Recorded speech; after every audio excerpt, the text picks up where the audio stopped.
Hey listeners, welcome to episode 97 of the Fire Rescue Wellness Podcast. I'm going to give you a disclaimer today before I even get started. If you usually listen to this podcast on, say, 1.25 or 1.5 speed, this is mission critical. You're going to want to slow that speed down today because my guest is Dr. Brian Newman. And we recorded for over an hour, and then after I hit stop, we talked for almost 2 more hours, and I have no idea what is going to come out on this recording. Brian Newman is the athletic trainer and strength and conditioning specialist for Fort Worth Fire, and he has about 15 years of experience in Major League Baseball, and he brings a sports medicine model and a high-performance model to Fort Worth Fire. So buckle in, folks. You might want to caffeinate yourself for this one. Thanks for listening. Thank you for joining me on the Fire Rescue Wellness Podcast. I'm your host, AZ. I find the research and resources and then provide the fire service with the so what, now what, to ensure the health and well-being of every member of our profession. Together, let's thrive. I mean, I told you. No, I mean, it's a bunker from 2016. This is where they stored Kennedy's hospital. Like, they literally preserved when he was shot. There's a huge bunker where they just took his whole hospital room and preserved it when they moved. And so they had to move out of here. It's crazy, this place. I should show you the cinder block walls that I live in. It's a warehouse. It's awesome. It's a great training ground. Listeners, this is an AZ with the Fire Rescue Wellness Podcast, and I'm here today with Dr. Brian Newman. Brian, say hello to the listeners. Hey guys, how's everything going? Well, let me just tell you, it's not going great so far because Brian and I are having technical difficulties, but we are on the right track now. I mean, okay, can I tell them about the caffeine? Is that okay? Oh, 100%. Hell yeah. Okay. So Brian and I had a conversation exactly 1 week ago. I was at Texas ACM and he was just at work and he wanted to chat about what we were going to chat about, the pre-chat. And the 5-minute conversation turned into like 45 minutes. And I asked him, like, how much caffeine have you had today? And I just found out today he doesn't drink caffeine. And so I actually wasn't sure how to prepare for this. Should I take an upper? Should I take a downer? Is it crack? Is it like, what should I be doing for this podcast? And I think that there's nothing that I can do. No. Two railroad tracks of coke and some amphetamine might catch you up, but I run a 27-hour day. Oh my God. Okay, before we get too far, let's just, let's introduce you a little bit. Who is Brian Newman? Honest to God, I have prepared that question for a month. I'm serious. Like, I've listened to every other podcast. I have saw what people have done. I'm like, okay, people have gotten serious. People have been like, I'm this, I'm that. Like, and they've all been phenomenal answers. I'm like, and I sat there and I'm sorry. I'm just like, who the fuck am I? And I tried to figure that out, like who I was. And this is me. I'm the inmate that got keys to the asylum. I am the biggest juxtaposition ever. 1 second, I like to say I'm the smartest dumb guy and the dumbest smart guy. And some days we can't figure it out. Anything like that. I'm a meathead, but then also I will lock myself, when I was in grad school, lock myself in a lab for days on end and not talk to anybody just to work on my dissertation. So who am I? Basically, I'm the person that's trying to help everyone by helping themselves, but just be a support guy. I always said I don't like the spotlight. That's why honestly, that's probably why I'm a strength coach and an athletic trainer and a dietitian and do this. Is I'd rather be the guy behind the guy behind the guy that's in the trenches, that I make somebody else look good. And they just acknowledge, turn around and be like, thanks. I appreciate you doing that for us. So that's kind of, I guess, me in a pseudo nutshell. That might have been the fastest answer I've ever done. I don't think I knew you were a dietitian too. Yeah. Jesus Christ. Yeah. Yeah, we can talk about lower energy fluxes and high energy fluxes and hypertrophy and all the fun of why insulin resistance and ghrelin and leptin and all that fun stuff we want.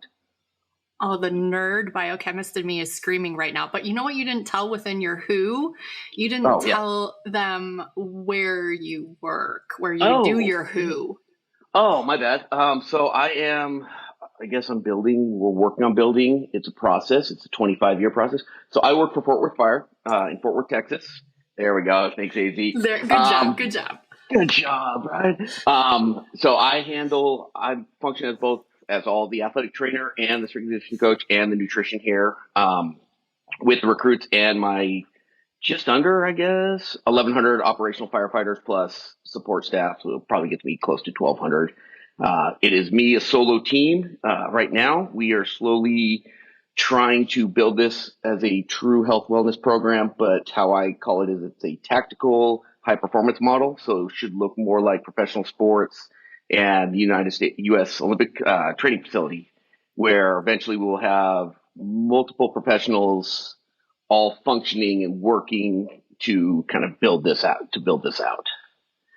I cannot wrap my head around this. You are an athletic trainer and a dietitian with a PhD. Yeah. So you really want why that happened? Yeah, let's do it. The straight up answer. Well, first I need to give the listeners a disclaimer. If I come off douchey, I really am not. I just sometimes come off that way. So there was a day. I'm not trying to be. There was a day I was in undergrad, and so let's just go back to the full blown douche hammerness. I wrestled and played college baseball, Division I college baseball, way back in the '90s. So I thought I was going to be a pro baseball player, and that was it. And one day I realized, you know what? We're being honest. I took a C in cellular biology, and my professor looked at me and says, "Mr. Newman, you probably are not going to be in the medical field because you're not going to get through undergrad as a biology major." So I quickly thought and changed gears. I was like, what do I do with myself? Found athletic training, sports medicine. It was actually sports medicine at the time as our undergrad, and felt like, okay, that's a pretty good fit, and I like this. This is cool. And I was going through an injury, so I kind of started that. Then I just kept talking to faculty and mentors, and I kind of realized one day, this is late '90s, that I don't ever want to be told no. Like, I don't want to have a door closed on me because I don't have the right initials behind my name. So I just started collecting them like they were little tokens. I'll go take this cert. I'll go take this cert. Oh, you do that? That looks cool. I'll do that too. And then this is going to get great, easy. Then one day, so then I'm out. I'm in professional baseball. I'm playing, and you want to know how I became a strength coach? I was playing one day, and I got a call that I was getting released. And during that call of release, they already knew I went through undergrad and I was a CSCS. Well, the organization I was with had two strength coaches, our big league guy and a minor league coordinator. They said, "We're releasing you, but we're sending you to AAA to be a strength conditioning coach with AAA." And I kind of looked at them. I was like, "Oh, okay." And Can they so do that? Like, it's they that actually, that doesn't seem right. it doesn't seem right. Back now, you would never see that. Back in the day with this organization, yeah, we were strength and conditioning coaches did not exist in pro ball at the time. Like, it was few and far between. I'd already passed my CSCS, so we were good. The head strength and conditioning coach already was kind of like, that was the joke in spring training was, you're going to be a strength coach, not a player. And I was like, yeah, probably. I was a journeyman at the time. So I switched over, and the next day I was in Portland, Oregon as a strength and conditioning coach. Sitting for my NATA boards at the time, the old school way of, you had to go and take it, and it was 3 parts, and you had the written sim and the oral and all of that. So that's kind of where I got my start. So I didn't go to grad school for another 4 years. I like to say I got in the real world, but real world, I was in Major League Baseball. Not much of a real world. Functioning and getting my clinical time. So I ended up in grad school at Emory University in Atlanta, and just kept plugging away, falling in love with it, and realized I started to find a niche. Like, I like kind of this hybrid world, and really you didn't see too many hybrids. And honest today, I apologize to those of you that are out there that I'm missing. I always like to say there's not many of us that are athletic trainers and truly a strength coach. There's a lot of athletic trainers that are CSCSs, and they've gotten it for different reasons, and I've got it for different reasons at different times. But really are trying to function in both worlds. And I remember an interview one day I did, I couldn't decide. And I remember talking to the people after, and they're like, you kind of got to pick one. I was like, why? Why can't I do both? Why can't I be good at rehab and sports medicine and athletic training and medicine and also be a good strength and conditioning coach? And I started realizing people don't do that. They just aren't. They're just not.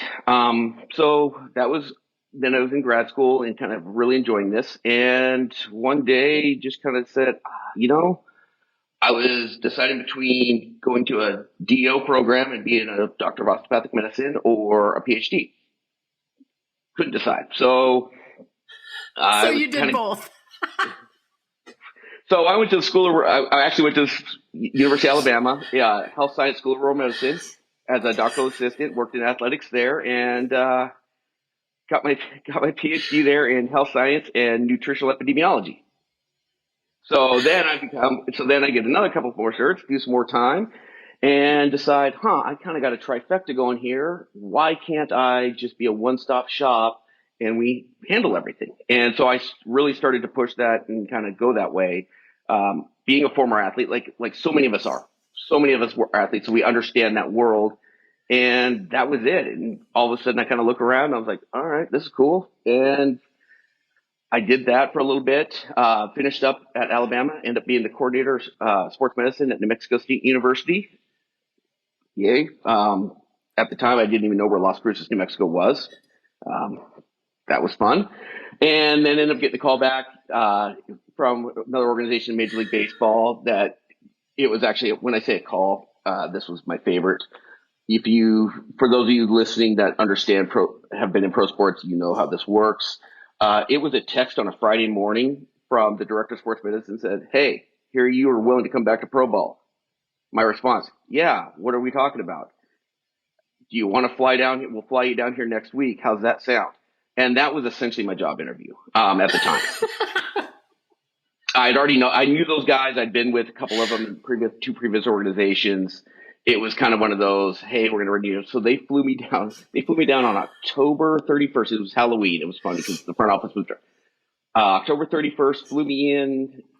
I flew out later that night, and I signed my contract on November 1st and reported to spring training that next spring. And then, honestly, was there for the last 12 years until my wonderful wife, who also works in sports medicine, she's the assistant athletic director at Texas Women's University. She moved us to Texas while I was in season. That was fun. Fun for her. I was in season. I just hired movers. I didn't do shit. Actually, that was a great story. She literally had to leave season. She was in Florida with me with Tonka and got that offer, had to drive back to Colorado, meet the movers, load our stuff, and then move us to Texas. Not stressful at all. Not at all. So I got here in the off season and had a mutual acquaintance that worked in tactical and was like, hey, Fort Worth is looking to build something like this. Maybe there's something you're interested in. And honestly, this is going to be great. Classic me. No, not really. Like I was far enough in my career that I was like, I don't want to start over. Like I don't want to have to explain everything. So, I actually kind of kicked it around. I was like, you know what, maybe it'll be cool. So let's do it. Let's talk to him. So I talked to him, and I think I was maybe 30 seconds into the conversation, interview, whatever you want to call it. And I was like, I want this. This is going to be the coolest thing ever. Like this is untapped resources. There's people doing this, and I want to say there's like 100 or 150 people in the profession. Like I always say, I find a new person each day, but there's maybe what is even doing this well, maybe 150 strength coaches or athletic trainers or some form of health, somebody in health with departments, like in some form or fashion. I was like, it is such a small group that sidebar, follow the bouncing ball. I literally want to throw you a retirement party and be like, all of us that are on this podcast, we show up and like we throw AT a retirement party and everybody else. So I end up in fire. And basically from day one, it was, I don't want to say they rolled the red carpets out. They rolled out the I love you guys. The municipal city red carpet of we can do whatever you want, but guess what? It's going to take you 7 months to get one form approved. So we've been doing this for a little over 2 years. I started in November. When I say I started in off season, I showed up after the playoffs. We got eliminated from the playoffs in October. I got here mid-October, and I started November 1st of 2021. Brian, my face hurts. We I need know. to take a break. My face hurts from laughing. Holy shit. Okay, so just in case anyone got lost, Oh, Brian I'll get has you up. a lot of degrees. He was in professional baseball, and now he's at Fort Worth Fire for a little over 2 years. Did I summarize it? You did. You ready for the next kicker on this one? Oh God. Okay, yes, go. Strap in. So the former pro athlete in me can't sit still ever, and is like, hey, I got to do something. Like, so I'm using my number one research project, also doing. Well, we're going to sidebar again. Jake and I have Jake submitting another proposal out, so we've got a few more things coming, and then I got a couple of stuff. But I also do research. God, I don't know how I have time for that. 27-hour days. It's my world. I got bored during COVID. Well, prior to COVID, I used to, when I got done playing, I've always been a meathead. I think I grew up in a weight room, and that's just, I like moving heavy shit around and training. So I always have to train for something. So I kicked around all the different things for years. My favorite was probably, what was it, maybe 4 years ago? 4 years ago during the off season, 5 years ago, I would rehab because they're poor and they have no health insurance. And where I lived, I would, provide rehab services, or help them out in any which way I could, not anything formal, to IBBF professional bodybuilders. That there's 4 or 5 of them that were around, and a former pro that owned the gym. Well, being a former wrestler, I got a wild hair up my ass one day, like, hey, maybe, so I know what prep feels like, I should go back and just do a local show, in my 40s. So, yeah, in 2021, I ended up qualifying for national championships in open bodybuilding. So I just decided, why not? I got time. Let's go train and be a complete meathead and do that. So we throw all of that in. So I don't know where that fits, other than I still don't know why Jess is with me. I honest to God don't know why she's with me, because she keeps me sane. She is the map holder. She knows how to navigate the polar bear in rabbit holes. Sidebar: I'm from Alaska originally, so I got dubbed. She called me a polar bear because I'm a big dumb animal that wanders around. And if you've ever seen a polar bear when they're hangry, that's me. So that's a day. I think that's why they give me a big space, and it's just me here, because not playing well with others sometimes. I think I made a huge tactical error. I really should have probably scheduled Jess on the show too, to wrangle you. That'll be next time. Okay. All right. I don't even think I'm going to ask you the next 2 get to know you questions, because we got to talk about the fire stuff. We do. I'll don't worry. I've got those written down. Well, I'm having to do this on my phone, so I want to know this. I wrote notes on who I am so I can stay on point. I wrote notes on all of your questions so I can stay on point, but now I'm so screwed because my notes are on my notes on my phone, and I got to look at you while we do this. God. Listeners, we have just gone off script. All right, you know what? Since you worked and you prepared for it, let me ask you the question, and we'll see what comes out of your mouth. I'm a little afraid. Remember. What sets your soul on fire? This, honest to God, this. And I kind of remember most of what I wrote, and this will probably be better because I will actually speak instead of like reading off the script. It's this world. It's everything. I call it the sports med world, the tactical med world, whatever you want to call it. Performance enhancement. It's this. We don't have kids. We have 2 giant Alaskan Malamutes. That sidebar for that, and we'll come back. So this is my life. I live this stuff. I wake up, I'm thinking about it. This sounds so stupid and cliche. Like, God, this guy is I know people are at home going, what a fucking tool. Like they 100% are. And it's like, yeah, I am. I really am. I go home and I think about firefighter injuries. Like I think about the guys I treated that day of like, how am I going to do that better? How do I make this better? How can I create a better mousetrap? How can I get Fort Worth? And honestly, it's kind of over the top, but hang with me on this is how can I get Fort Worth? My goal is Fort Worth being the top department in the country for health and wellness. We're to be the fittest. Like that is my goal. By the time I retire, oh, by the way, I don't plan on retiring until I'm 70, at least 70. There's a couple different things with that. Because I think I can do this spot at 70.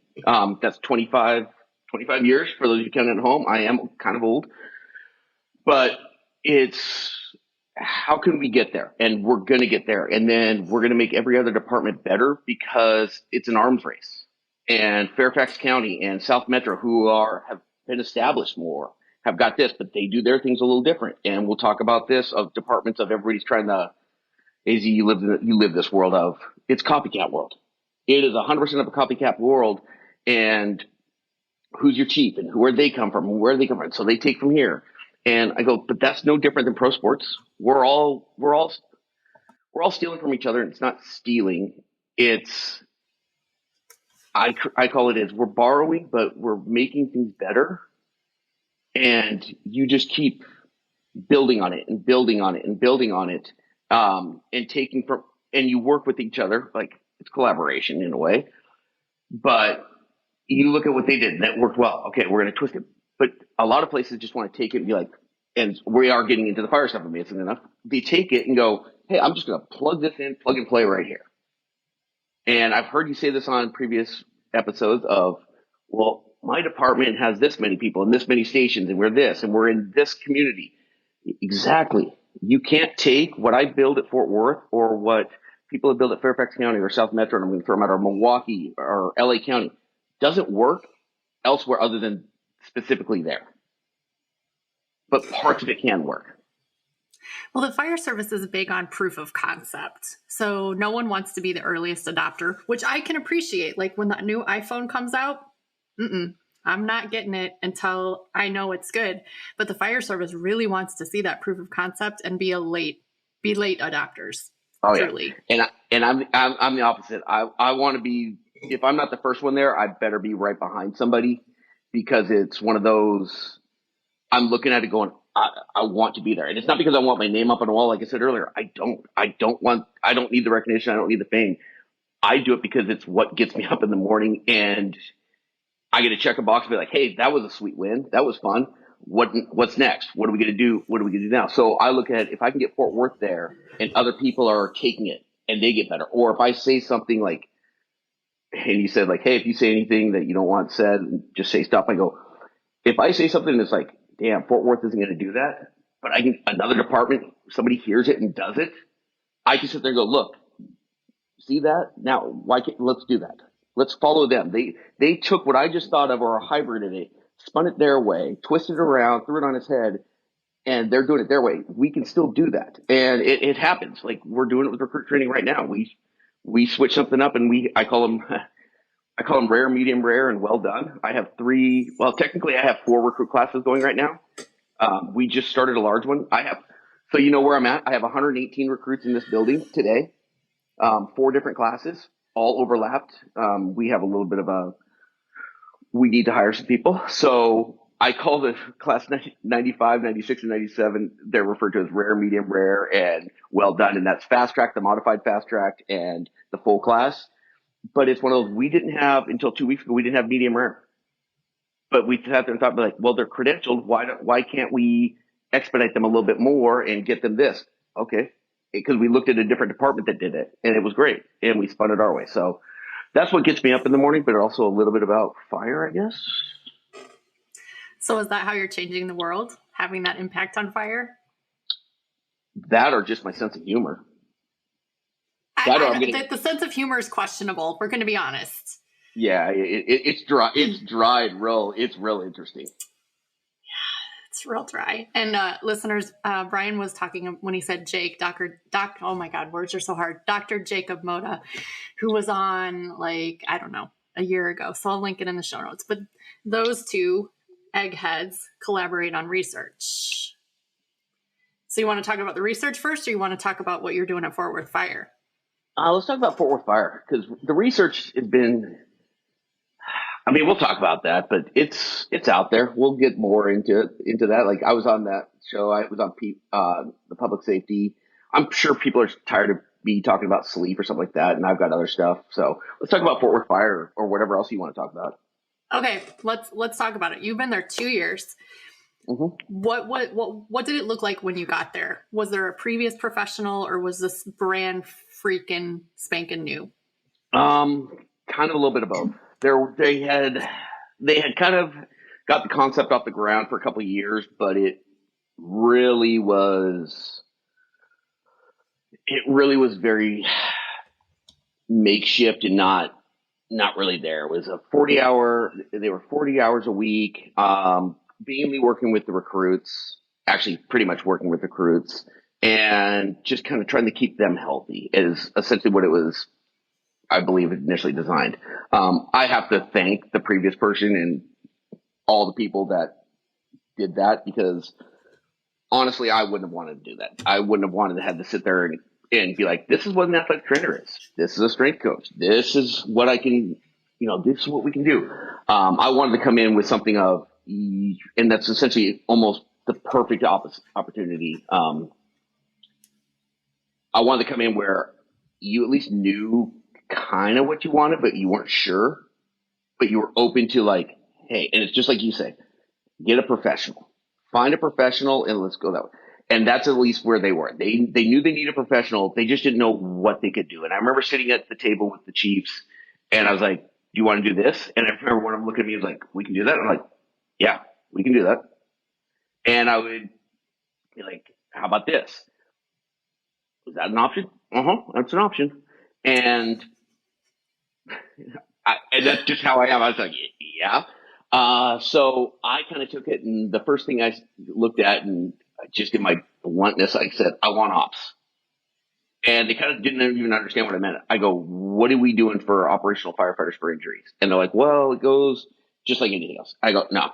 I go, I want to build a sports med program. I go, I want my 2 orthos, I want my GP, I want my specialist, myself, and we're going to move everything in house, and we're going to treat this just like a professional team where I see the injuries when I need to refer it, I'm sending a text over to my ortho. We're filling out an E1 and filing it with the state, and boom, I'm sending them over, and we're expediting these things quickly. And then also working. So when I came in, I'm under risk management as well in the city, so I have a nice tie there. So I'm not playing against risk management, which helps. And I got risk management on board with that. And we expedite things. I mean, not to sit there and go, oh God, every athletic trainer knows this. Every strength coach has been around knows this. Everything happens at different times. But I think the biggest aha moment was when I took an injury. Well, it wasn't me. We took an injury from a Sunday. It was an ACL tear on a Sunday on a mobile home fire. I saw him Monday morning. He was in the ortho Tuesday afternoon. He had an MRI Wednesday morning. He was in surgery on Friday. So from Sunday to Friday, he had surgery for an ACL, which is honestly unheard of in the occupational realm because normally it sits for weeks and weeks. And that's what I was inheriting was weeks and weeks on end of, well, you have 12 PT sessions and then this and then that. I kind of just honestly, and I don't recommend it, but I also do recommend it. I just kind of kick doors down and I waited for somebody to say, you can't do that. And then I would go, okay, what about this? So I still do that to this day. I run through the door and I kind of like look around. I'm like, I'm here. And if nobody says anything, we just keep going. And if they say, oh, well, we can't do this, then I go, all right, well, what can I do? And I remember having that conversation with one of our the occupational assistants and basically MRCs and liaisons, and claim was basically getting denied. It was going to be done. It was pretty much closed. I'd inherited this one. This guy had been injured for years, was probably close to medical retirement. Close. I don't know how close, but, and I think my question was, well, where can we send him? You tell me where I can send him, where it will be approved, and I will make sure he goes there. And they gave me a name. I went in there. He ended up getting surgery, and he's back. He's pseudo back. He's back on the chart. He's on the drop, but he's back. So it's not that I'm doing great things. It's just having somebody here to navigate the world, to basically help think for the firefighters of you're not alone. You don't have to do this by yourself.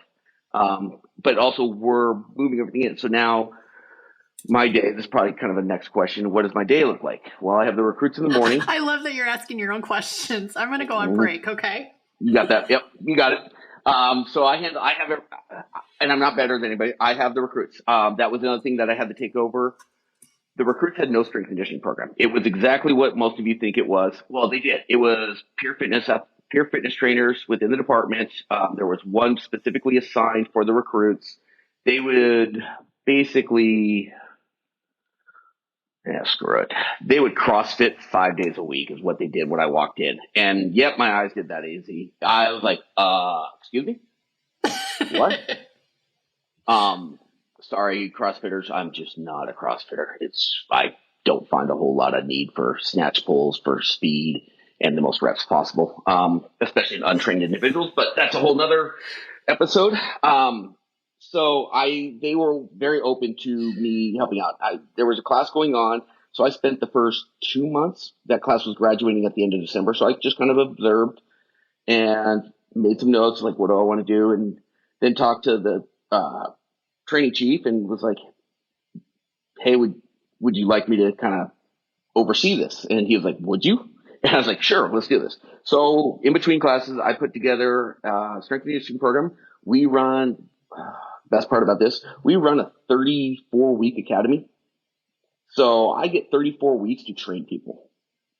I love it because I can do so much in 34 weeks. I don't have a 12-week.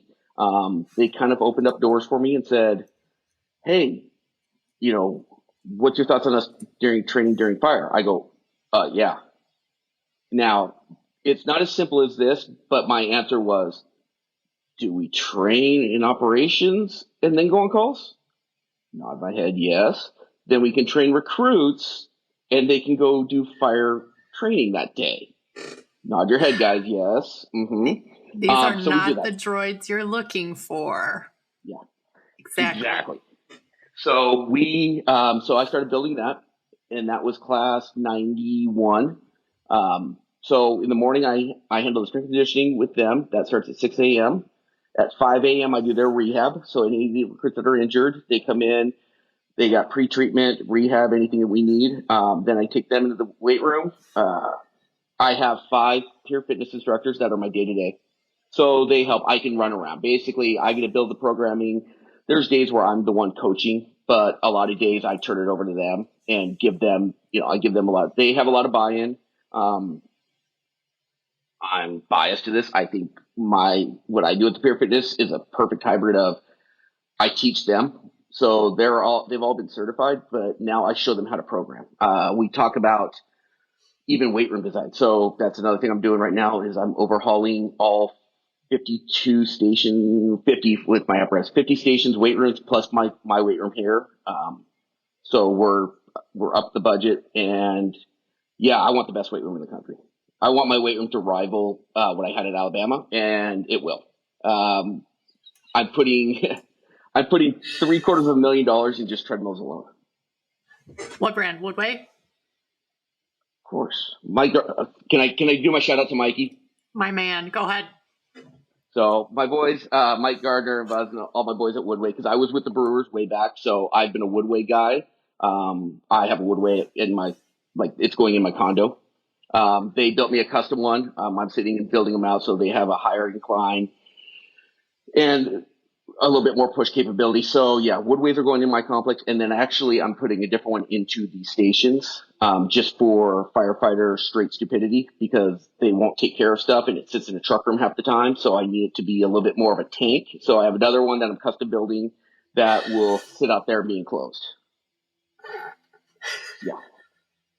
I call the term firefighter friendly, which is basically the really nice term of you assholes are lazy and you won't do shit around the station. So I need to get you something that will not break and cleans itself.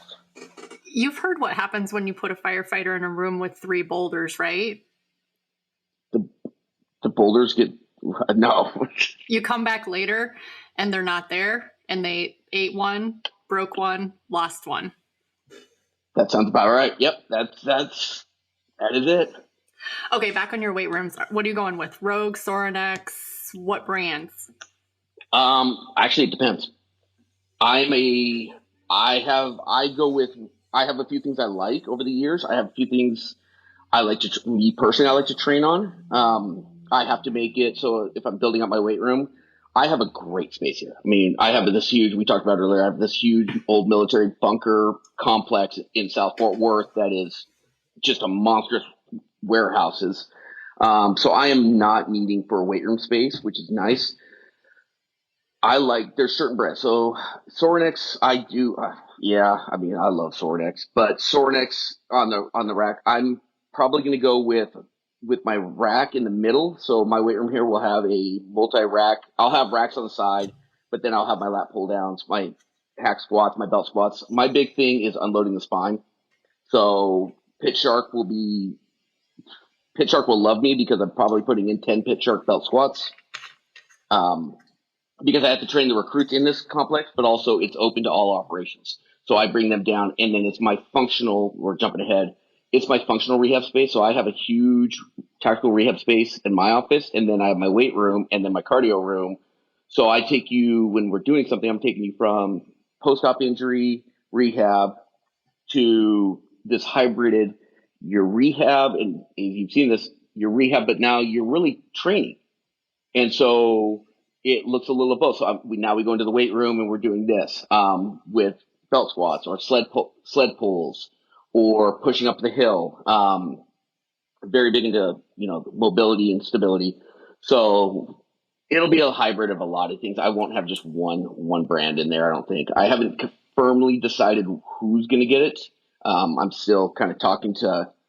Be honest, I'm still talking to people going, "This is what I'm going to do. Can you do this? Is this capable?" The one thing for those of you that are in large departments realize this: I can't do anything, and it doesn't cost at least $100K minimum. Because when you have to do something 50 times repeated, I want every station to be built the same. So I'm retrofitting all the stations. They'll have the two different style treadmills, an assault bike, a rower, a ski erg, and a stair mill, plus dumbbells up to 125 pound dumbbells, a rig, along with it will be a Arsenal. It'll probably be an Arsenal bench just because they're full steel. And then I'm a big fan of Kaiser. I will probably put a Kaiser pneumatic system in each station for cables, just for functional movements and all that. And then the space.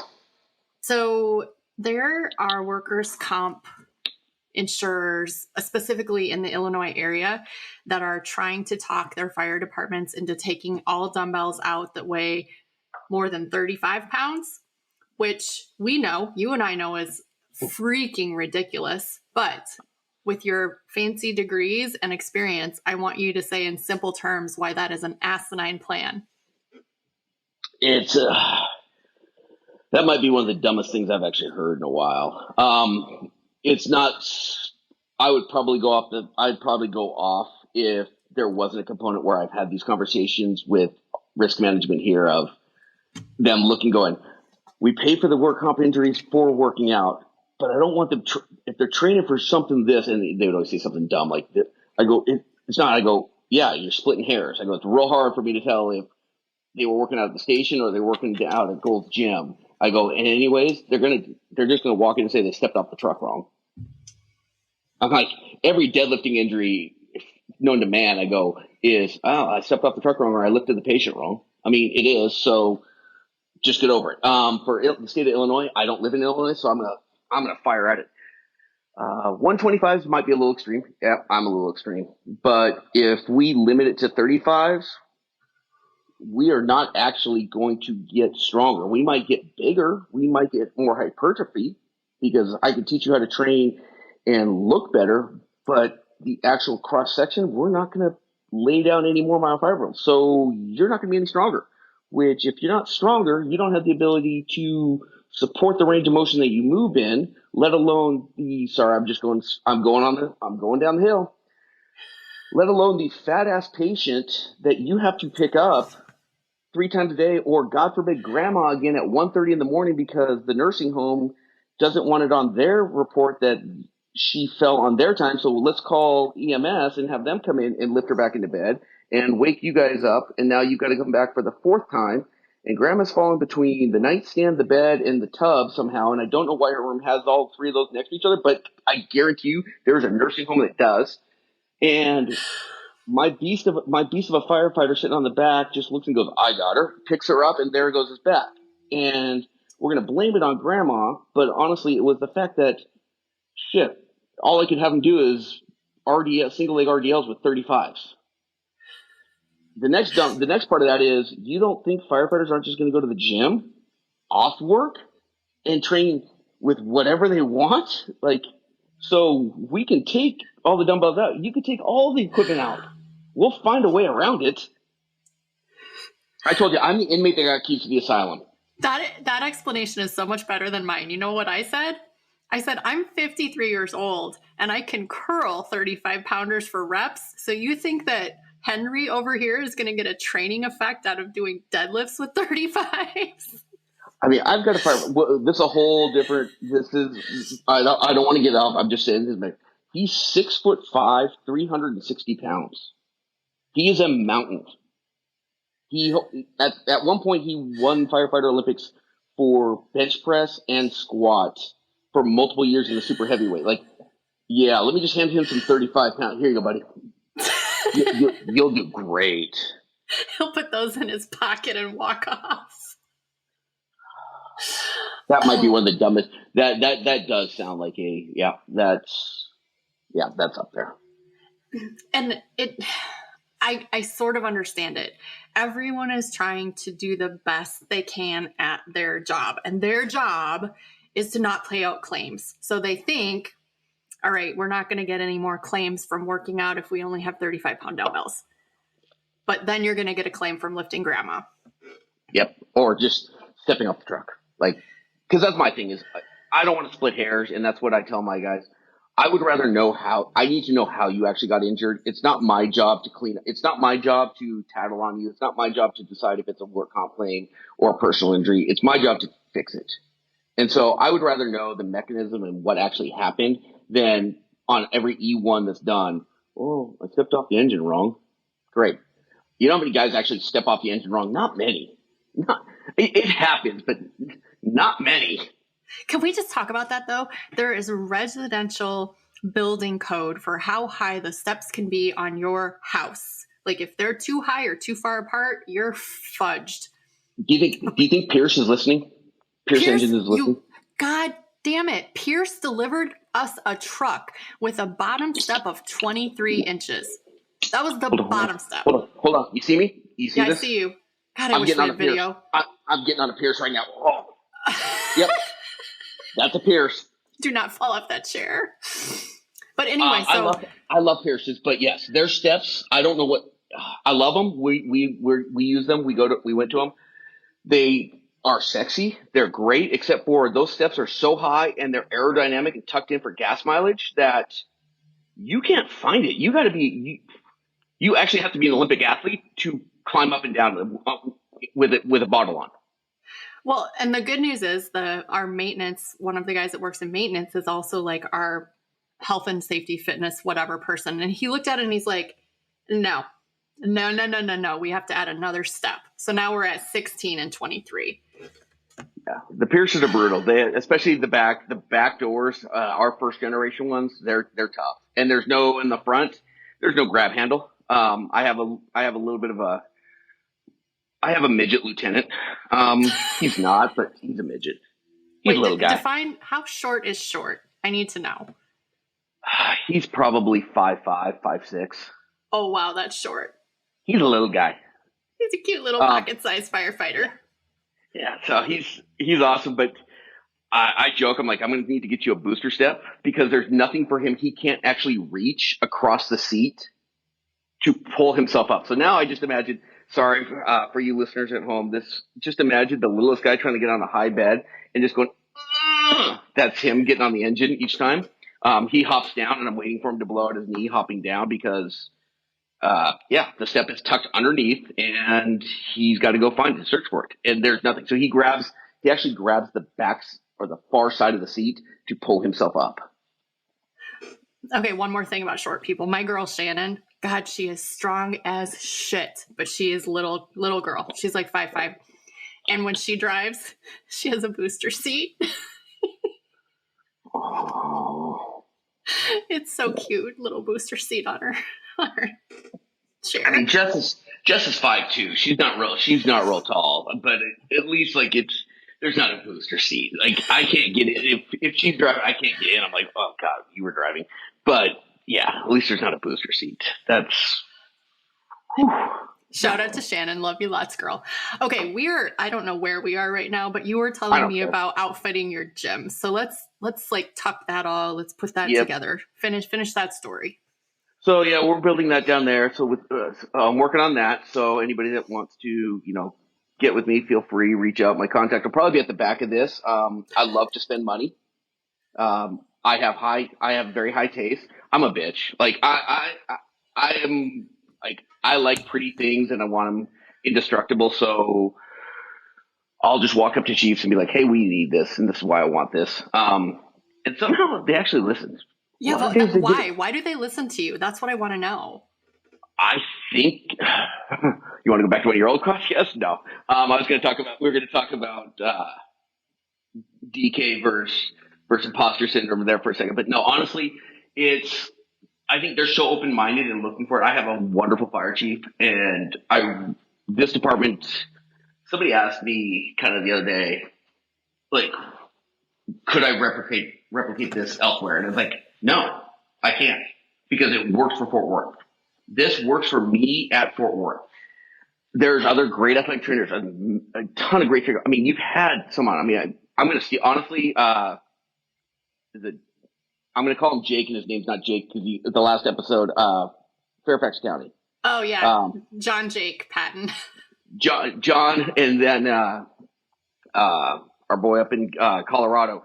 I'm going to steal them. Like half of your podcast, I'm building my all-star team. I'm looking to be like, I'm going to get a nice budget for you, and I'm going to call you one day and be like, here's the salary I can get you, and will you be willing to move to Texas, God forbid, because I want you on this team so I can build this out the right way. That's a little side. So those of you listening, I like to spend money and I want nice things. So I think they listen because they're open-minded. They want to be better.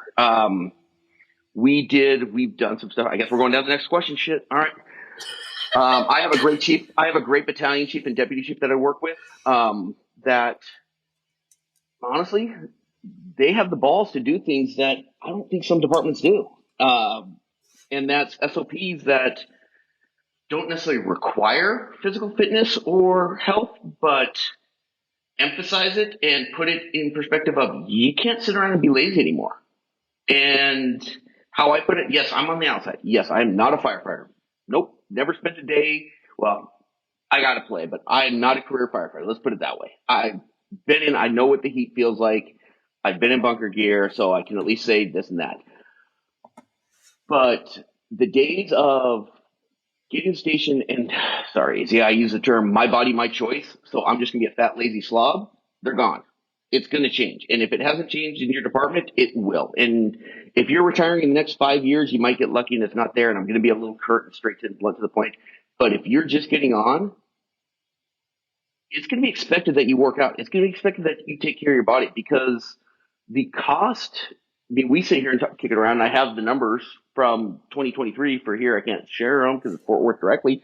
But if you die of a cardiovascular disease, it's not cheap. It is not cheap because we are paying out to your spouse for a long time, especially if it's on duty. So, and cancer's kicking up, which everything's related to cancer. So it's going to get more and more. And as I like to say, the younger generation moves up in these. It's just been part of their life. Like smoking is down. You don't see smoking nearly as much out of firefighters as you once did. Vaping's still there. And that's a whole nother thing. But I mean, there's a picture. It's not in this room. I've got a picture. It's on one of the walls.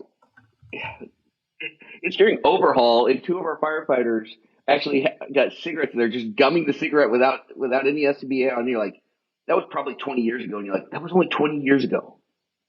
20 years ago, you think about this, like somebody's, and I actually give them a shot. I'm like, God, that's hardcore. Like to think like you could get up and do that again, like drink a bottle of whiskey, smoke a pack a day, and do this job for 25 years. I'm like, I'm actually impressed how like you do that. That is impressive to me. Now, it is also makes me go, whew, yeah, I don't know how your body just didn't shut down like halfway through that. So it's changing. So the department here, they're super open minded. So I just talk and I talk a lot and I talk. I think it's because I talk fast and I think I just They confuse don't know what you're people. saying. I think I ask you half my shit just because I'm just like I throw a bunch of shit at them. I'm like, we're gonna do this, this, and this, and this, and this, and this, and then all of a sudden I just slide an email. I'll be like, that's just gonna cost you 50,000. It's easy. Honestly, I think I probably got a few things that way. I actually know I did. So they're open, but I could not do this somewhere else. I couldn't go across the road and do it in Dallas. I couldn't go, somewhere else. I could do it, but it wouldn't look like this. It wouldn't be an exact match, an exact replica. And I think that's the big thing. Not only here, and it's going to be my big point of do do what you can with what you got and just keep trying. If you fail, you fail. I used to ask this question. We're going all over the board, so have fun with me. I'll draw a map for the listeners. It'll be, we'll We'll put link it in it. the show notes. Yeah, the map of my brain. And I used to ask this on interviews to grad students and young athletic trainers, and I didn't almost care what your answer was. So I was the guy just to paint the picture. I slightly am intimidating, especially if I'm not smiling, and that's most of the time, except for when I'm doing stuff like this where I'm just having a good time. So I was the guy that kind of sat there and just was like, probably make you feel uncomfortable in your interview. And my only question I would ask you, probably the only time I would talk in your interview was, what are you going to do when you fail? And I wanted to hear, I loved the answer and every canned answer that we've all given on an interview. Well, I'm going to pick myself up and I'm going to process it and I'm going to go.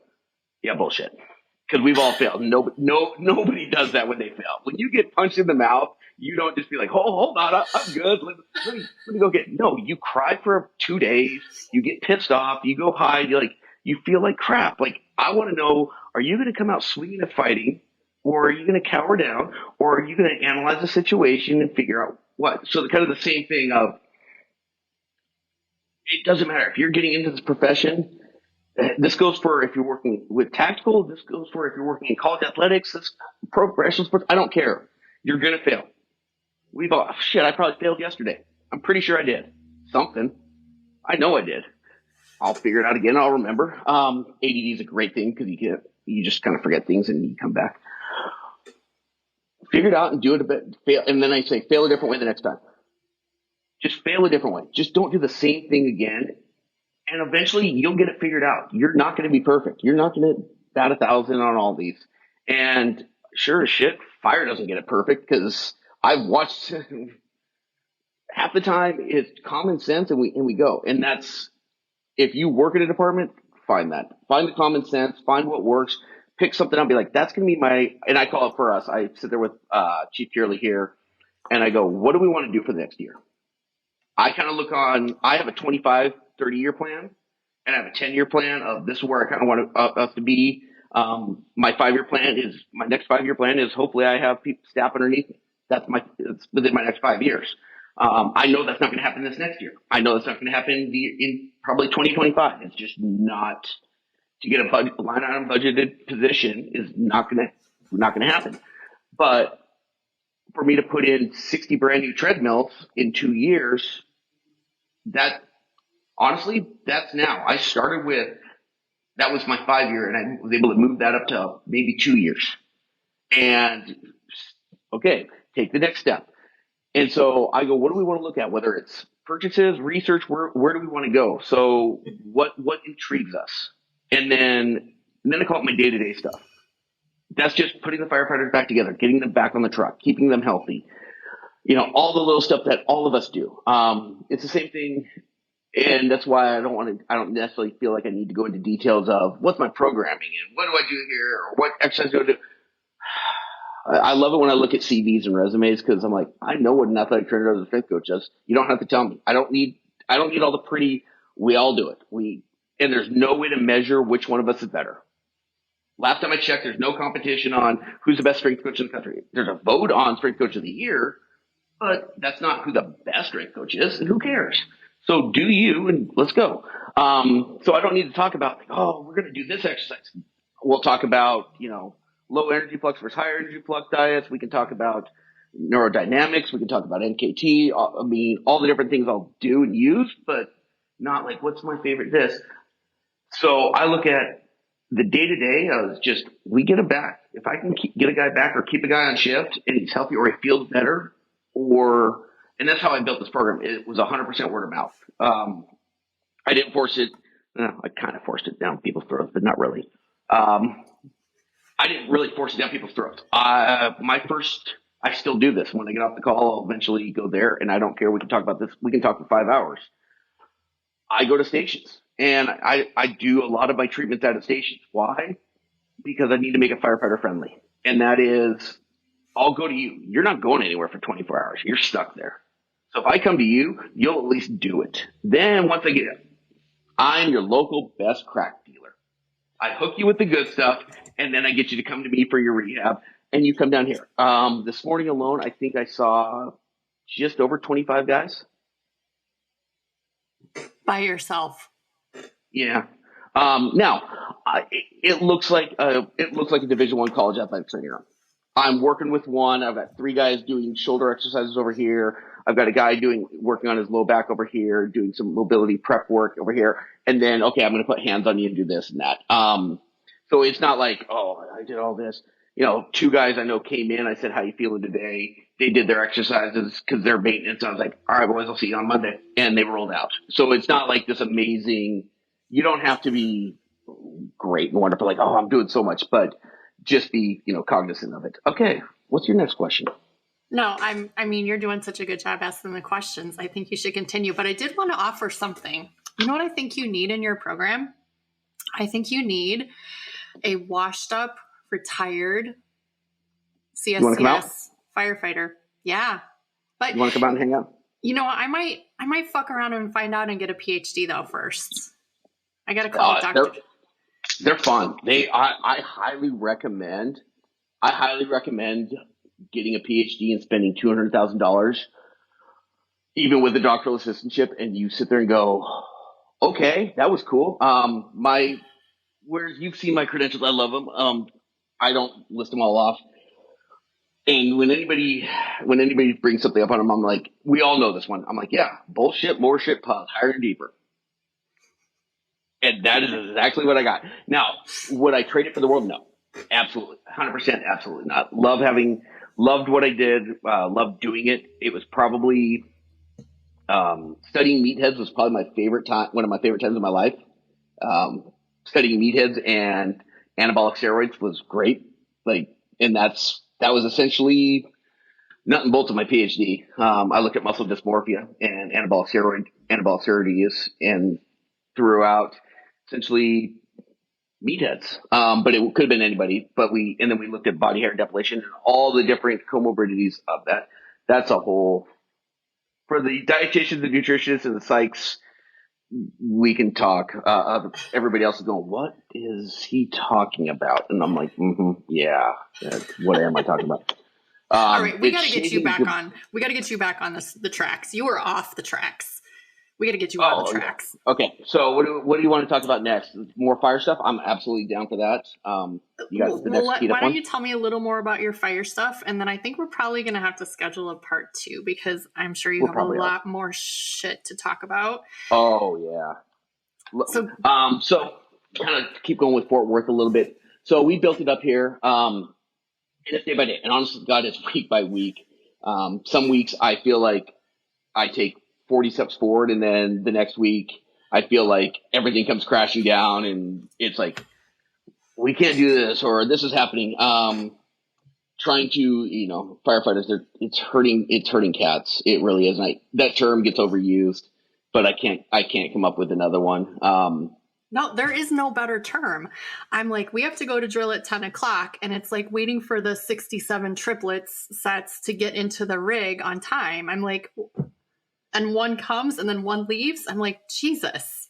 Yeah. Well, let's talk. I mean, well, let's talk about the picture. Not in great detail, but we'll talk about what I sent you on Sunday, and that's a perfect example of herding cats. So, paint the picture. I had 11 of my great firefighters walk the Cowtown Marathon in 8 hours 14 minutes on this last Sunday. They did it full bunker gear with a 45 minute bottle on their back. They weren't on air during that. They just walked with the weight. They completed it, and I sent it to AZ, and in the text I'm like, hey, disclaimer, like their bunker gear went through extractors. We are huge into cancer prevention here, like big into not using bunker gear for workouts and all of that. Like that's not allowed inside the station and all of this. And I even laid it out when I sent her the picture, and I was like, hey, like I know, like we did every precaution. And the response is, I'll let it slide, but this. And I'm like, yes, ma'am, I'm sorry. Like, and I kind of sat there and I was like, I was going to lose that battle no matter what with those guys, because I trained them a different way. They wanted to do this, and I was like, okay, you're going to train with weighted vests, you're going to train in other gear. You're not going to wear your gear except for the minimalist amount possible. And lo and behold, honestly, I told one of them on Thursday, because it was about 10 degrees hotter. We had that warm streak that came through Texas, and I was like, you're taking your liners out because you are going to drop. And you are not conditioned enough, and he's a donkey. He literally is just a big dumb donkey. I love him to death. He's like the son I never wanted. And I said, like, you take your liners out. Did he take his liners out? No. He's like, man, that was hard. I probably should have took my liners out. And I just looked at him on Monday like, yeah, no shit, dude. Like, why do you think I wasted the oxygen to tell you take your liners out? Because it was 80 some degrees. Like we trained all winter long. We didn't train in 80-degree weather. We were not prepping for it to be 80 degrees. We were prepping it for it to be 60, maybe 70. Now he survived. He did well. But yeah, that's firefighters in a nutshell. We can tell you everything, and it's going to go in one ear and out the other. So that's why I think I talk fast and I repeat myself 40 times, because I'm like, maybe one of these times 2 words will stick. And I'm happy. Like, I love them. Now, I talk bad about it, but I'm like, I would not trade a firefighter back for my previous athletes. 100%. I've spent 17 years in pro sports.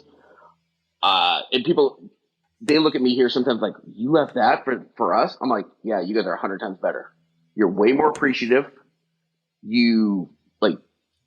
There's no difference. I mean, there are some differences, but really there's not. You are training for, when the tone drops, that's the game. So we train for the game. And then you get hurt, and I put you back, and then we train for the game. And the game is when the tone drops. And whatever that call is, that's the game for the day. And you might have 30 games in a day. You might have 15 games in a day. You might have 9,000 games in a year. We look at stuff like that. So I need to keep you healthy. And I need to keep you healthy throughout your career. And this is going to lead me right into the next one, which I love.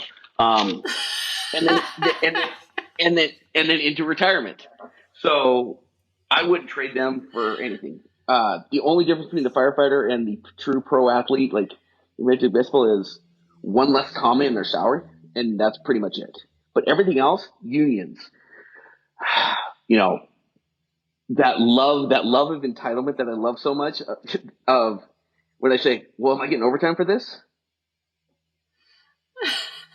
Buddy, you don't get overtime for coming in for rehab. Like, I'm sorry. I can pull a lot of strings, but your rehab, you don't get paid overtime for. Like, this is something you just need to do. I actually had somebody ask me that question. That was my favorite. Do I get overtime for this? No. No. I can't with that. I can't. Like, well, okay, no. let's talk about retirement. Let's hear it. So it's not the retirement. It's not the retirement. Your retirement or the dog years, what I could term dog years. Oh, no, I thought we were talking about my retirement, but let's talk about dog years. So dog years, this is something I'm looking into, and I'm big here. So one thing, Jake kind of knows this. He's about to find out if he listens to this before I text him, that we're really going to look into is the amount of years for forced hires and constant staffing overtime. So let's say, Izzy, how many years you been on? 20. 20. And then you start working 100 extra hours in a pay period. So I had one of my lieutenants here. He's been on a little over 25. I factored in that he's actually been on the job 34 years with overtime. Shit. Yeah. So one big push I'm looking at, and it's, you want to talk about a wall? So this brick wall is probably softer than the wall I'm going to hit saying this. Not thinking about a career and work based off your wallet. Because how many mercenary firefighters are out there that I'll work overtime, I'll work it because they need to pay for this vacation, or love you, but you're on your third divorce, and so you got to pay 3 ex-wives, 20% or 30% of something. Yeah. And so you're working overtime, and I've got them. I've got the guys. I love him to death. I love all of them. He is on, when I say he's a cowboy, He actually still rodeos. He's had more fractures in his lower body. He's a bull rider, and he still rides. And he will work overtime every chance he gets. I mean, you have to watch the clock because he probably pushes that 72-hour real quick of three shifts in a row. He'll come off. He'll work a non-ops overtime. Take the minimum amount of time off and work again. And the amount of abuse and wear and tear on your body it adds up. So I talk about exposure. So we talk about exposure for hazmat and all that. I talk about exposure with the more exposure you have to stress and on these calls, the more stress and buildup you're going to get, which means it starts to wear down. Your autonomic nervous system starts to wear down. You can't downregulate as well. Your central nervous system gets fatigued. So I start looking at how many years are you really putting on your body, and that we're shortening down the back end. So think of it like the old smoking commercials of, I smoked for 20 years and how many years you lost. Same thing. I worked on this. Now, not every day and year, and that's what I'm looking into, is created equal. So I've got some busy stations here. Guys that are working at those get pounded a lot more than if you're working at Meacham Airport and you're on the 2-man crew that just is an ARF that might make a call a year. And you're literally only there if private airport. I love those guys got it made. 2 guys going to sit at a private airport that basically rich people fly into, and they're only there if obviously something crashes, which means they're not going to really be the only ones there because everybody else will be showing up right behind them. Sign me up for that firehouse. Oh, they've got a great gym out of that one. They built that before I even got to build it. They built that one right, because what else are you going to do all 24 hours? So I'm looking into dog years in this wear and tear on your body and what it's really doing to this, getting you guys to retirement. So that's my big push here and that's Chief Kearley's push is we're not trying to take you off the truck. Like, we're not trying to punish you. I'm trying to help you live longer. And I get real frank sometimes. I'm like, I know you guys now. I don't want to go to funerals 2 years after you retire because your body finally just collapses after all this. Or,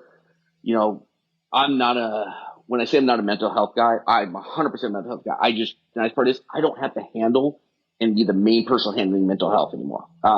In other parts of my life, I was dealing with a little bit more of the mental health side. So here I get to step back from that, but I'm still part of that team. But because you don't have a station to go to anymore, I don't want to go because you committed suicide. I don't want to go to your funeral 2 years or a year after. So I want you guys to be healthy and we can get this. So that's also, I've got retirees. Well, I've got a couple now coming in. Just because that first round is, they're kind of, since I've been here, they've started to retire. All right, we're going to do, and it's my favorite thing to do. We're going to do your total hip surgery because you're going to end up paying for it because that's not going to get covered most likely. It's degenerative. And you're going to burn time because that's what your sick time's for. And I'm going to do your rehab as you go into retirement. So you're going to come back down here. We're rehabbing you, and you're around 20, 30 guys. And it's kind of the coolest thing down here is they all get to see each other. And we're so spread out in Fort Worth. We had, what's today, 30s? We had a Station 30s reunion here today, unofficially. I go, do I have a guy from every shift? And I think at one point I had 6 different guys at different times from this station. And they haven't seen each other in years. So it's kind of nice that you get to see that. We don't give out T-shirts, though I want to. There's some that I would definitely love to make. We have rehab beards. So because I'm the only place where you can grow your beard back out. So when you're off on occupational and you're down here back here in the technical rehab facility, so you can always tell how long I've had a guy by how just grizzly his beard is and just how nasty it looks. And you can tell how many guys I'm getting close to return to play, return to work, because that beard starts getting shaved down into a goatee, gets a little smaller, and all of a sudden, like, it's just the nastiest handlebar mustache ever. And I'm like, yeah, you're going back next shift, aren't you? Like, and I know that, and it's like, yep, we're ready to go. So, little things like that. That's dog years. Your retirement, yeah, we got to do something for you. We've got to have like a get together at either TSEC or NSCA or something where all the podcast people, like, we just show up, because that's the funny thing. I feel like I'm the newest kid on the block. Like, I've known you maybe a month now ish, and I know you've got friends. There's people on this. I went back to like episode 1. I was like, okay, you've had that. I'm like, we got to get everybody together, because like we all know each other. We just don't know each other. And I'm the glue. I'm the glue that You glues are. everyone together. That's my claim to fame. You know what's amazing? I think I took 2 breaths during that whole diatribe. I know. I'm really scared. We're gonna move on to the dogs, because otherwise this episode's gonna be 4 hours long. So tell me, I'm not gonna ask you like, is there a rabbit hole we should have gone down? Because you will, and 3 hours later you'll take a breath. So no, we're not doing that. Honestly, I just want. I kind of was gunning to be a weekly guest, and just like A co-host. Yeah, just the weekly guest of Newman. What are you doing this week? And I could just like rattle off what crap happening. My dogs. So, like I said, Jess and I don't have kids. We have 2 giant Alaskan Malamutes. I cannot say Malamute. Sorry, the Canabama in me. Rabbit hole. Nope. Do not go down that. Nope. I cannot say A's and L's. I have the worst. My grandparents are from Saskatchewan, so I have the worst Canadian Midwestern accent sometimes. Hey I have there. a long end. Oh, hey there, how you doing? Wagon, bagel. Sorry about that. Easy. We'll go to the barn. I'm taking you out. So I can't say Malamute. So it's Malamute. Yeah, it just sounds like it's bad. So I got 2 giant Alaskan Mals. Tonka and Riggs. Tonka is 7. Riggs is 2 now. Tonka's a little over 150 pounds, and Riggs is a fat ass at 135. Jesus Christ. So they're giant, huge sled dogs. Tonka, the best thing about them is their personality. Tonka is a mama's boy. It follows Jess, is with him. I mean, he loves me, but like he's scared of the wind. If a flag blows, he kind of gets a little timid, and he's big. And Riggs is a bull in a china shop, and Riggs is special. Riggs is special. She's got I call her, we give them voices, and I always say she's got like that raspy smoker's voice. And every morning she looks at me and goes, "Daddy, why don't the boys like me?" And that's Riggs to a T. She just looks at me and I melt, and she just runs into a wall and I'll send you videos of her carrying a stick around like it's a tree. She just picks a tree up and like moves it. And so those are the kids. They do go to work. They don't come with me. They go with Jess. So actually Riggs is getting trained. Tonka's a full service dog, and Riggs is going through it. So they used to go to Colorado School of Mines when we lived in Colorado. Jess was an athletic trainer there, and Tonka grew up in the rehab facility. He grew up in the weight room in the rehab facility for all the students. So he unofficially was a therapy dog for them, apparently. So they go north every day. Riggs came down one day down here when she was a puppy, and I lost her to 2 different stations because essentially I came out for rehab. They're like, "Oh, we'll watch her. We got her." Like, and I was like, "Yeah, I'm never getting her back." And they're like, "No, you can go do the stuff and come back." And actually, amazingly enough, I did. And I came back, and she learned some filthy habits while I was gone. So now she no longer comes to stations. Never let your kids hang out with firefighters. It's a bad idea. It's a bad idea.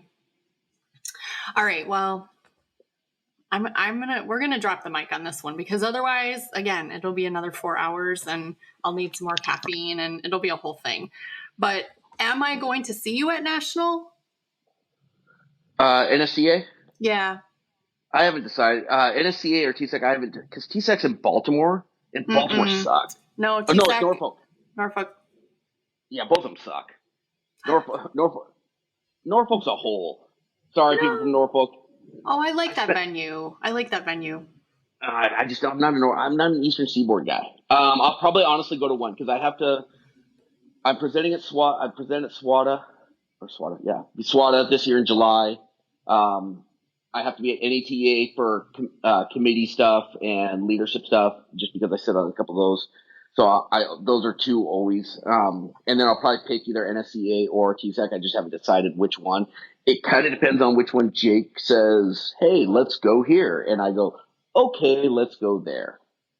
If I had my way, I'd be you and I'd go to a conference every week and like Stop network. it. And I'd be out there networking. I'd be like, hey, I'll moderate. I'll present. I love it. It is true. It's like every week. It is like, you're like, I'm going to this conference. I'm like, holy shit, I thought I went to a lot of conferences. Like, you drop the, hey, are you going to ACs? I'm like, no, I don't have the time. We're working on the budget for that. So that's part of it is I don't have a budget for my CEUs yet. So I pay, that is my downfall. Right now I'm paying out of pocket, but that's on the bid or on the budget for this next year. Okay, and just to be honest, I usually don't go to quite this many conferences. This is my YOLO year. Like, I'm retiring. What else am I going to do? Conferences. What else That's are you going to do? Right. And then maybe FAFO and get my PhD. We'll see. Okay, listeners, I'm just going to say it. This has been part 1 with Dr. Brian Newman. I don't know when we're going to do part 2, but shit's probably going to get weird. So it's definitely get weird. Yeah. Well, thanks for your time, friend. And AZ and Brian we're out. Drop the mic.